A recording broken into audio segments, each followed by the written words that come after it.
such a grace to be working here. Last year, a woman in her late 30s called to find out if we would bless her baby when it was born.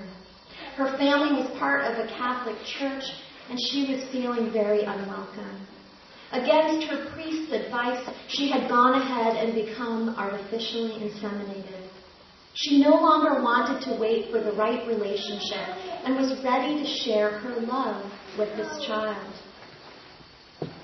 That church did not sanction sexual relations or conception outside of a marriage, and so according to the teachings in that space, she had sinned and her baby could not be baptized, not in church. She knew in her heart that she had done the right thing. She could feel the right thing growing in her belly. She wasn't alone. Her sister and her best friend, a gay man and his partner, were going to be the godparents, who would be like additional parents for her child, she told me. I shared with her that I would be delighted to officiate. The day of the blessing was one of incredible joy, as this baby girl and her mom and her 3 other fabulous parent-like godparents surrounded her. Tears streamed down all our faces, and it was a day of reconciliation, of listening to stories of how the church had turned people out of their doors. It felt like to be welcomed inside a fellowship, is what we call our place of worship, but inside a place of worship once again. A couple of years ago, following the civil union law, 2 men came into the office to inquire about their own ceremony. They had been together for 35 years. We held a small ceremony inside the library, and for the first time, I was moved. In usual weddings, they don't necessarily have the legal documents as a part of the ceremony. But that day, somehow it felt right that this was holy work, that finally I was able to sign a document, and they were too, in line with our values. Felt like a sacred rite was going alongside of a sacred rite. And that ceremony was the most powerful renewal of vows. To consider it a beginning of marriage was ridiculous.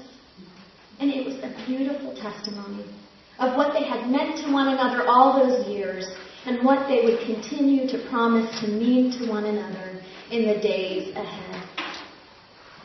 And I could go on, I will stop there, but just know that each one of us in our own ways has the ability to do this work of transformation, of reconciliation, of setting love free through our conversations with a neighbor at work, with a neighbor on a plane, or when someone walks through our doors here, to let them know that they are welcome and that their love is worthy of celebration today and every day. Frankly, it is quite strange to me when heterosexual couples are somehow threatened by gay marriage. I have found that love knows no bounds and cannot truly be imprisoned. Yet, to some couples, their love seems to be so fragile that it has the potential to break when it comes into contact with another, different relationship. It sounds like a relationship rooted more in fear than love. I wonder how many of you have seen, unfortunately, the people who were working so hard in California around Prop 8 have also been at work at New Jersey. How many of you have seen the Storms Are Gathering commercial? Only a couple. I encourage you to YouTube it. I thought about having it here because it talks about how gay marriage is threatening, of course, the institution of marriage itself and how children will be exposed, etc., etc. And it's truly venomous poison. I decided it had no business in worship, but we cannot be naive and we must come to know people who are not standing with us and what their arguments are. So I encourage you to go home and take a look. Take a look at what people are saying who are against marriage equality. Because unfortunately, they have gained ground in states that we never thought they would be able to gain ground.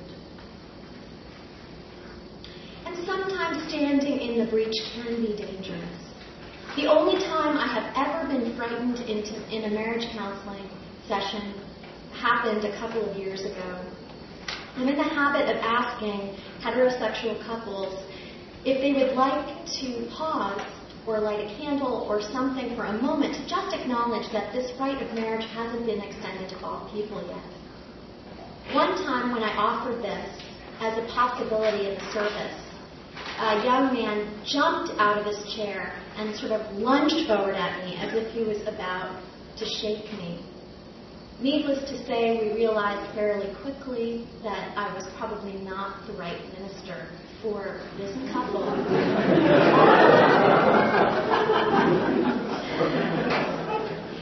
And I came out of the office that evening, frankly, quite shaken.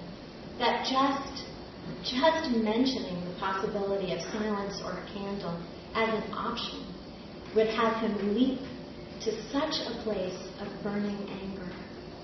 But the good news is that the world is changing, and we are and can continue to be a part of it. Just this week, October 22nd, the Matthew Shepard Act was passed by the Senate, which adds gender, identity, and sexual orientation into the banner of possibilities for hate crimes. This is such important legislation, and it took really 10 years of solid work to make it happen. We have an opportunity this year to see a repeal of Don't Act, Don't Tell, a repeal of the Defense of Marriage Act, and more importantly, an opportunity in places like New Jersey to move from mere civil unions to marriage.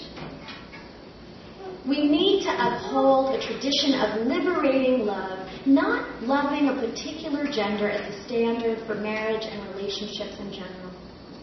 Is the relationship based on the kind of mutual respect and love that leads to spiritual and personal growth? Is it a relationship that promotes just and liberating actions in the lives of the couple and through their deeds together in the world? These are the issues I focus on in premarital counseling with both heterosexual and homosexual couples. The couples that can answer yes to these questions are the ones destined for marriages, which any congregation should be proud to celebrate. Let us stand on the side of love so that Elaine and Mindy, when they come back on that plane, don't have a choice of having to adopt their child twice, which is the other option, and spending twice as much money to do that. And that one family can go through an adoption once. How about that simplicity? And all the other rights that come with marriage. Let us stand on the side of love. May it be so. Will you join with me in our closing song? Really a choral response. Standing on the side of love in the Teal Songbook. Number 1014.